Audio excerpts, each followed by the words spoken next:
In today's episode, we welcome Patricia Wooster. She's going to walk us through how to turn your expertise into a high-profit, low-overhead business. Now, she is a 19-time author herself and has helped over 250 clients become best-selling authors and build 6- and 7-figure businesses. So stick around. If you want to build a legitimate, profitable online business without shiny objects, without the hypey gimmicks, and without the stress and overwhelm, if you want to make more money without having to be present online all day, every day, pumping out content that nobody sees and hustling DMs to generate leads and sales, then this is the place for you.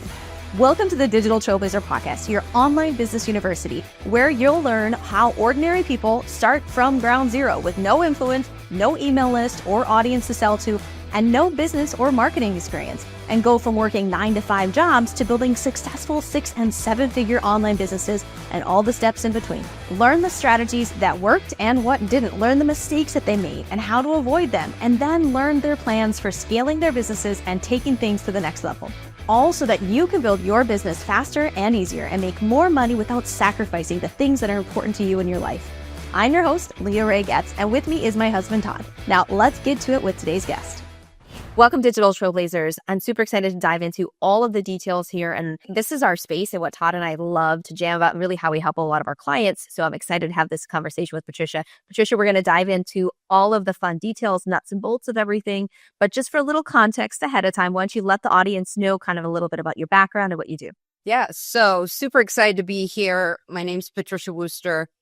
And I work with experts, leaders. I've got some former professional athletes and people to convert their expertise that they've earned over the years into products, best-selling books that help them build a foundation so that they can go out and consult or start a business or even a side hustle and really kind of future-proof their career and finances. And so we do that through books. We help them create cohorts, speaking, career on stages, events, and all kinds of membership programs and even college accredited courses. So that's how we work, and super excited to be here. Yeah, awesome. So just how did you get into this? Where did this start for you? So I was in actually the software business. And then when I went to go have my kids about 20 years ago, I decided to start writing. And I had always had an interest in writing books. And I ended up getting a deal with Simon & Schuster. And because of that, I had a lot of like corporate friends and people I had known from my past who were asking how to write a book, and they were getting really bad information. And somebody actually just asked me to be their coach. And that's kind of how it started. It wasn't planned. And so because my sort of network were corporate people, it just became one person after another. And then I ended up working with an athlete who was exiting and who hadn't quite made enough money to just retire. And he was young. And he needed a way to like pivot from athletics kind of into a speaking career and stuff.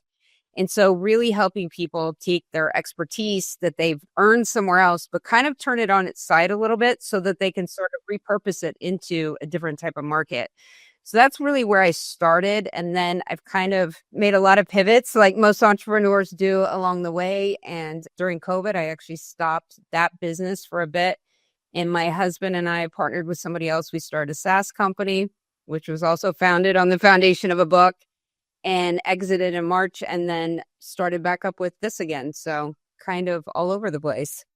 That's awesome. So for those of our audience who are maybe at the beginning of their journey and they've been listening because they want to do this, but they haven't done it yet, what are the first steps that you kind of walk people through and actually figuring out like what the offer is, or like what's their journey into actually doing this?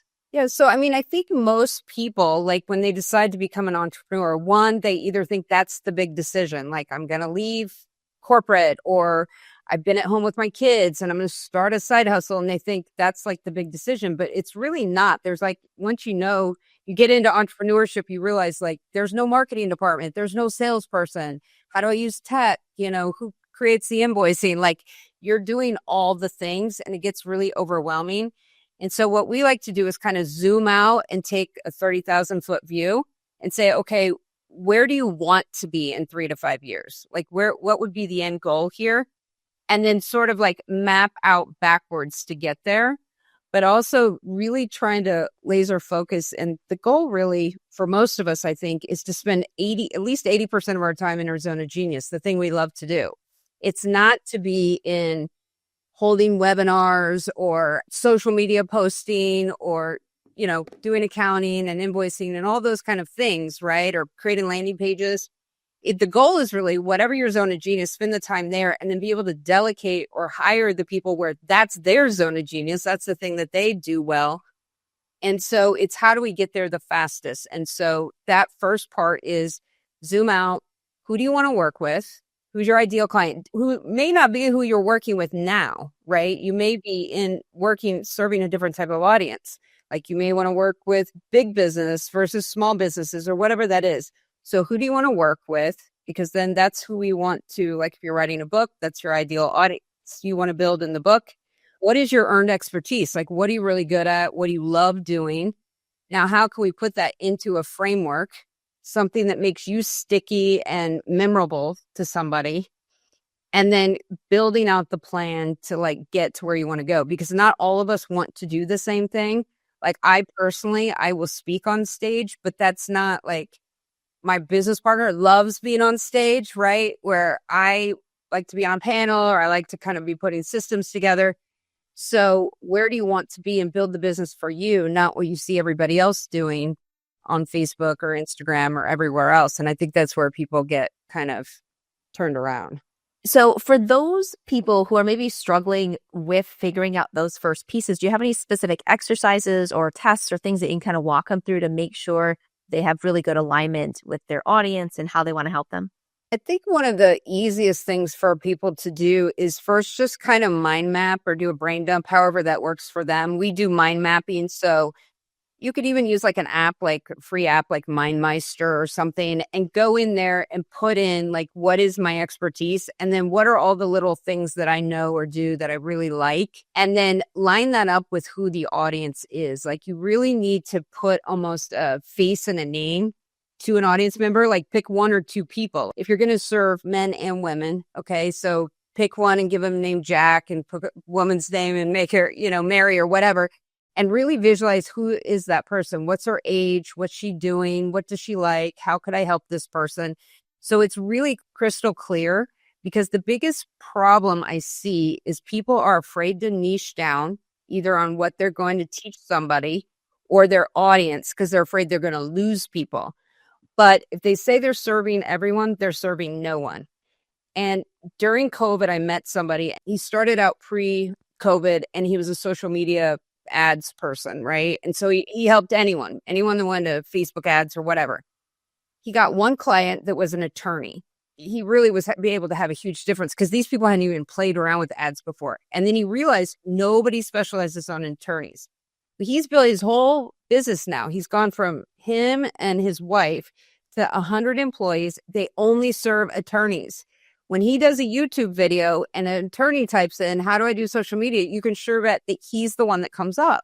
So we think going narrow is risky. It's risky not to anymore. There's too many people out there competing for attention in a general way. Yeah. And I think when you look at kind of the landscape of other businesses out there and like who's making the most money, for example, like, in the marketing space, I could look at some people who have, very big brands, and the things that they're doing are more general, right? And they maybe are smaller ticket or lower ticket things. But the thing is, like, if I try to compete with that and I go general and I go low ticket, like there's no way I'm going to survive in that space. And the other thing you have to realize is that they didn't start there. That's where they are now because they've got the brand, they've got the recognition, they don't have to work so hard to be able to do that. And they've got a whole team of people working on that as well. Like you said, getting started, like the key to getting started, being successful with it, charging a higher price, niching down, like it all has to do with just getting super specific with who you're helping, the result that you help them to get, and then the method by which you help them to achieve that result by.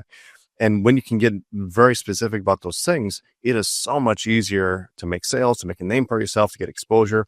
It is so much easier to do that, I think. And it's just like you said, getting started there is going to help you to make so much more progress rather than trying to do what you see the big gurus doing out there, which you're never going to be able to compete with when you're just starting out. Yeah, absolutely. Well, I mean, and I always say, like, why wouldn't you start premium? Like, why would you start at the bottom? And you look at something, and when I started, like, self-liquidating offers were the big thing. And so it was like a $27, $37, or $47 product, and you ran a Facebook ad to it. You just hope that the offer itself paid for the ads. Well, everyone did that. Everyone put that out there. But how many $27 offers do you have to sell to pay your mortgage, right? To pay a bill? Versus, why wouldn't you just throw something out there like a coaching? Coaching's the easiest way to get started. And one-on-one coaching obviously is not scalable, but to get started, test your market, see what people want, and figure out how to systematize it and get some confidence, some money in the bank. Why wouldn't you throw something out there where you can make $3,000 or $4,000, right? Instead of we gotta sell like a gazillion $37 offers. So that's where people, yes, they look at the gurus who have been out there forever. And when they got in with their low ticket, there were no low tickets. And people were like, oh my God, I'm going to buy that. You're never going to compete with them on ad space, on noise, or name recognition. But I can tell you that for me, I've been in this business for 20 years, is those bigger gurus. In fact, I invested in one of their $25,000 coaching programs. And it was like drinking from a fire hose of just a bunch of random courses and a bunch of people and stuff. No high touch at all, right? And what I've realized now is I've been in the business longer, and, I've started looking, is I would actually rather start with somebody who is not as seasoned in their business, but they are in their expertise, who's going to give me high touch, and who's going to look at my stuff and give me an opinion, and is not going to dump a bunch of modules and random busy work at me to do. And so it's really a great time for people to come in at that higher premium level. Yeah, I mean, basically what I was saying is, like, just go ahead and you should start at a premium level, because there's never been a better time. There's all those low ticket things out there now. People are now looking for experts. They're looking for high touch. They're looking for experts right now. Yeah. And we've had a number of clients come to us just like you did. After they bought the $25,000 program, they didn't get what they needed. And the other thing about those is that when you're buying something like that from the big guru, you're not getting the big guru. You're getting somebody else that's been trained to coach you. And it's very high level stuff. It's not usually the detailed, granular things that you really need help with. That's the stuff that's typically missing. And that's when you're first starting out, that's really what you need. So if you're willing to do that for somebody, there's no reason why you can't charge $3,000, $5,000, $10,000 for that, even as someone that's fairly brand new. And I think the more important thing, especially when you're getting started, is getting those testimonials, getting the result, getting the client, giving him a great experience, getting the result, and getting the testimonial. Because as far as scaling, being able to sell this more automation through webinars, through events, through VSLs and things like that, and automated funnels, having those testimonials is a huge part of that. That's going to do a lot of the heavy lifting as far as the sales and the convincing go, right? Absolutely. I mean, and sometimes you may have to just give away some stuff for free just to get the testimonials, which we tell people, like, why not do something, give somebody a quick win, and then get that feedback back immediately? Because it is true. Like, if you go to a big guru's page, you're going to see a ton of testimonials. Now, what they don't tell you is some of those were from 5 years ago. They could have been for a different product or service when they were still high touch. And a lot of times it's their buddies, because there's groups of them now that you see them grow together, they promote together and all those kind of things. So you have a lot of name and face recognition lined up. But I will tell you, the place to really go, I think, if you're starting out, is go to LinkedIn. I mean, LinkedIn now, ever since COVID, is social. It's not just it used to be this real boring kind of a resume businessy place. But now what you're finding on there is people are losing their jobs, or they want to leave their jobs. They're scared, but they need all the same things that the solopreneur, the mompreneur, all those people need, because transitioning to entrepreneurship is not easy. There's a steep learning curve. And they are a captive audience there. And you can do it for free there, where I feel like on some of these other platforms, you really have to be paying for ads and other things to catch attention. But there are real conversations happening on some of these other platforms that people aren't considering. Yeah, I think you're right about LinkedIn. And in fact, everyone I've talked to that has tried ads on LinkedIn say that it doesn't work. Like if you're going to use LinkedIn, it has to be organic. It has to be networking. That's what works there, and it works really well.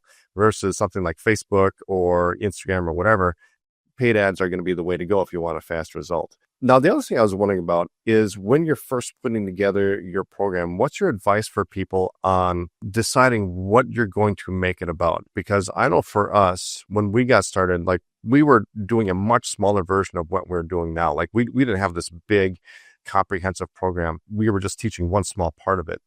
Do you really advise people to start out with something big like that and just really flush it out and get something that's complete and full like that? Or is it okay to start with something smaller like that? I've built 5 businesses, and my most recent one started this last March, 2024. And I've tried it all the ways. And I think when we try to build the full big program, one, if you've got a perfectionism personality like me, and a lot of people do, it becomes analysis paralysis and you never get anything out there. And you haven't tested it. You don't even know what people want. Because the thing is when you're in your expertise, like think about our neighbors, they're doctors, and we go to their house and they invite all their doctor friends and we're the only people not medical. What they're talking about is very low level conversation. And we're like, what are they talking about? Right. And that's the same way we all are about our expertise. So we start usually too high level in our programs, which we think is basic, but we usually need to roll it back. And so this last business that I started in March, we really started it like if you just think of like puzzle pieces, right? So I have a business partner and, our first conversation was, okay, we think this is what the big program's going to be, which by the way, it's already changed from so I'm glad we didn't build it, but this is what we think it's going to be.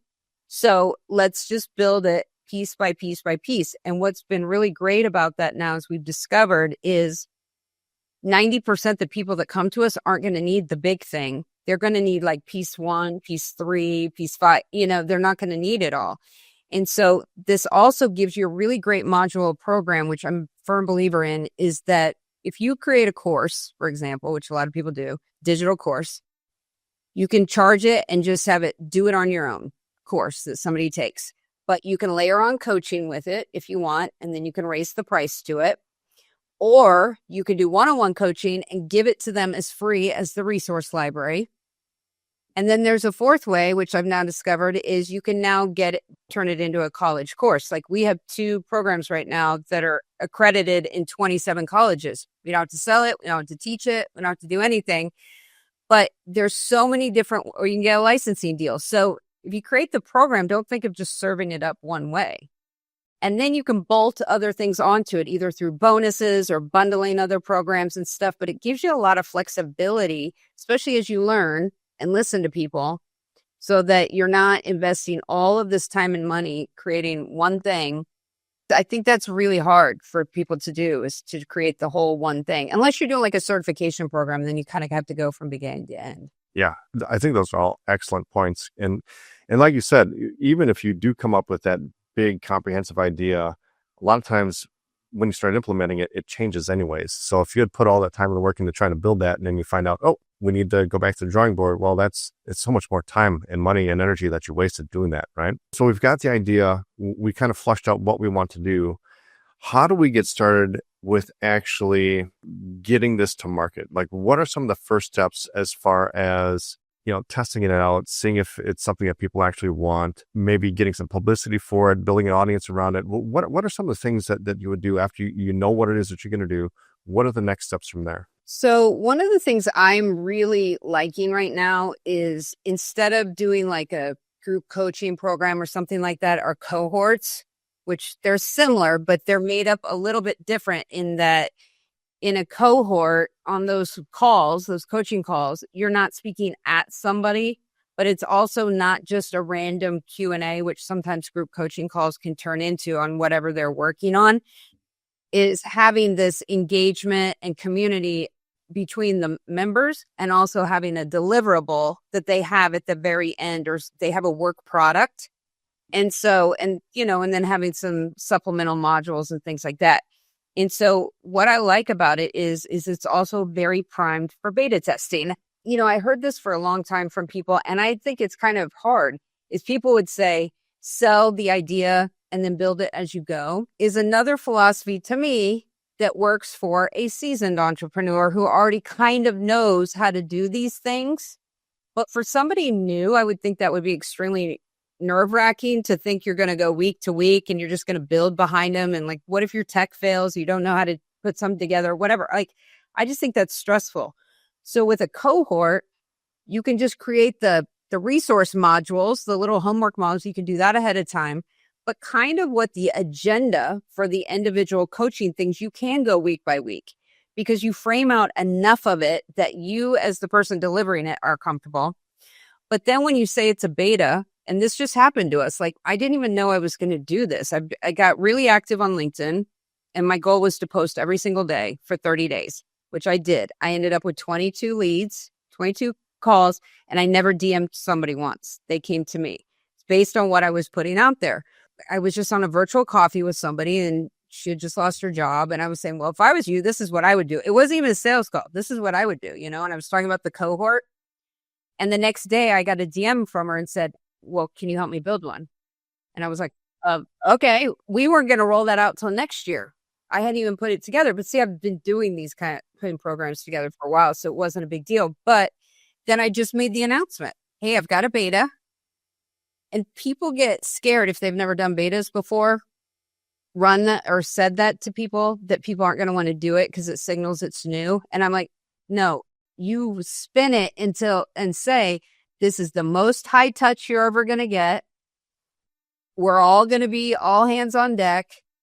We're going to guarantee you guys results because we need the case studies. It's the lowest price. We've got it priced recently. Like you put it out there as a huge benefit and get people into your beta. The other thing that saying a beta does for you is if you're going to do a group coaching program and you only get 2 people, it's a beta. Just say, we're just taking a couple people through this, high touch, whatever. It looks better than rolling out a group coaching. Then it's like, oh crap, only 1 person signed up. Well, then you just say, hey, we're beta in this program. It's going to be a group coaching program down the road, but we're going to do it one-on-one with you because I really want to document everything that's going on and make them feel like the VIP that they are. And so I like doing stuff like that where you just kind of start throwing the ideas out there, make some phone calls, text message your network. They may not be the right person, but they may know somebody and just say, hey, I'm really looking inside my community because I'm going to be really hands-on in this and make it sound like you're being kind of exclusive about who gets to participate at that level. And so I think that's really good. I think the other thing too is if you're going between 2 ideas, throw the 2 ideas out there. See what people pick first. Because that's kind of what happened to us. We thought we were going to be training people on speaking the rest of the year, but they all wanted to build cohorts. They wanted to build the revenue first. That's okay. I don't care. And so I think going, and if you have no experience running ads, going out there and trying to figure out Facebook Ads Manager. I've spent a lot of money on ads and I've spent a lot of money on ads that do not convert. And the other thing I would do is go in front of other people's audiences.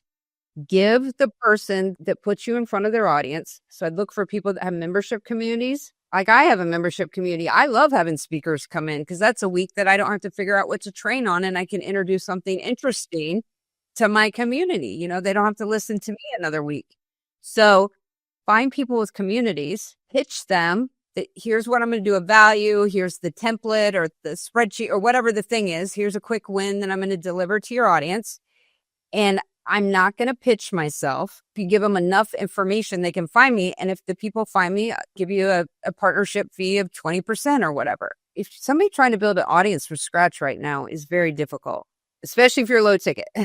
But I would get in front of other people's audiences and I would also dial into my network and get on podcasts like this. I mean, this is great. And if you can have a great freebie that you give away, and that's a little bit more competitive even to get somebody to give you their email address now. But there's great ways that you can do that and start nurturing an audience as well. So as far as like the tech or the marketing stuff on the back end to make all that work, what are we really looking at? So we want a freebie funnel, like a lead generation funnel.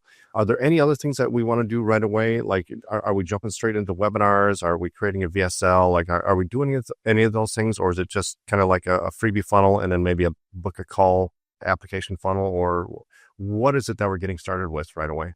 They all work. Challenges, webinars, VSL, yeah, all the different things work once you figure them out. And also, I think it kind of depends on your personality. VSLs, you got to be quick. Can you be dynamic? Can you put it together? Same with webinar. There's definitely a whole skill to webinar. So I would actually hire somebody personally. I mean, that's not a service I do, but I would hire somebody to help with a webinar for sure. And actually probably almost any of those, even a challenge is a lot of emails. It's a lot of structure that you're setting up. I think that you can go on and do lives on LinkedIn, YouTube, Facebook, Instagram. I mean, it's once again, is if you can get somebody else as sort of your hype person, right? To sort of tee you up and interview you and kind of let you just be the person that answers. Like, that's why I like going on podcasts. You just tee me up to answer questions, right? I don't have to like sit there and come up with the whole presentation, but doing some things like that. Like there's an app, it's called the OWL app. It's like OWWLL, which is anyone can sign up for the OWL app as an expert, and incoming calls, people who want help writing a book or want to know about marketing or whatever, they pay $1 a minute or you charge $1 for 10 minutes or whatever. And you can do it while you're on a drive and be answering questions from your ideal clients. You don't even have to go out there and get them. Clubhouse, you can go open a room and with a great title, and people come in to ask you questions about what you're a genius at, like what you sell. And I mean, I built a whole business just from Clubhouse. People coming to me with questions about what I did, and then they would contact me for further services. So I look for everything where there's incoming traffic that you can talk to and not be complicated. Or if you're somebody that's great in your community, my business partner's phenomenal. She is involved in a few networking groups. She goes to those, and that's where she finds clients. So I think we overcomplicate things because we see what other people are doing and they're so good at it. It looks easy and it's not. But if you're super technical, then you can try all those things. They weren't good for me personally, but that's. Yeah, absolutely. And like you said, like anything can work, but it's a matter of where do your talents lie? Where do you really want to go? And really what do you want to do in your business? Which kind of brings me to my next question, because a big part of this, I know for us, when we got started with our online business, we never had a desire to have a huge team of people that we had to manage and employees and payroll and all that stuff. We wanted to keep it small, small and low overhead as possible. And I know that that's what you help people to do. So what are some of the main pieces of advice that you'd give people to make sure that this does stay something that's small and manageable, yet still very profitable? I used to think I wanted a team like, I can't wait till I make enough money and I can hire people to do this, and that, right? I thought, that sounds so great. But then you think about, then I have a team, right? And I'm in charge of keeping them all busy because I've had people, and then it became a job to keep them occupied. So for me, if you're not highly technical and you're starting from scratch and you don't have a big tech stack, one of the best things for me was just getting Kajabi. And I'm not necessarily advocating Kajabi. I'm just saying an all-in-one that had my CRM, that had my website, that I create landing pages and all the things, an all-in-one thing. And my advice, more than the actual, I like Kajabi, but more than the platform itself, is if you invest in tech, I'm technical enough, but you might want to contract some of that out, is use tech that has been out there for a while, because then it's easy to find VAs at an affordable cost that can come in and help you with that. Because that's a mistake that's been made, is getting the lace and grace. It's very complicated, does all these amazing things, but then you have to find somebody that's at that level to run it for you. So that's like the tech piece. But also it goes back to the premium client. If you have 200 people in a membership community and you have several other offers that you deliver, that membership community needs somebody to manage the community, even if you have a lot of things automated. And so it's really looking at what is the volume of people that I can serve and how can I keep scaling. So like right now, I'm busy creating SOPs, operating procedures for every single thing that we do so that I can take vacations. I can give it to my business partner and it can keep going. It used to be, it was the week of whatever, we're not going to be, we're going to skip that week. Now I can just keep it going because I've got an SOP for it. Or if I get too busy, I've got an SOP and I can quickly go on to Upwork or Fiverr or somewhere and get a contractor, give it to them and say, okay, I need this thing put together, but I'm not taking them on full time. I'm paying them for that one activity. The other thing is you want all your offers to work together. If you have a lot of disparate, different types of offers, you can do it yourself, but you're going to create a lot of more work for yourself. Is if you have things that kind of like, you can use the same type of marketing message for, the same types of lead magnets for, you can duplicate a landing page and just change some things up for it. That kind of thing is how many things can you streamline as well? You know, when you're doing a service-based business, a coaching, consulting, those kind of things, they should be highly profitable. You know, if there's not a product involved. This has been an awesome conversation, Patricia. Thank you so much for being with us today. If people want to check you out, where should they head? So they can go to patriciawooster.com or WoosterMediaBooks.com. They both go to the same place. Awesome. And you've got a freebie for the audience as well, correct? Yes. So I have a freebie that is how to write a best-selling book and monetize your expertise.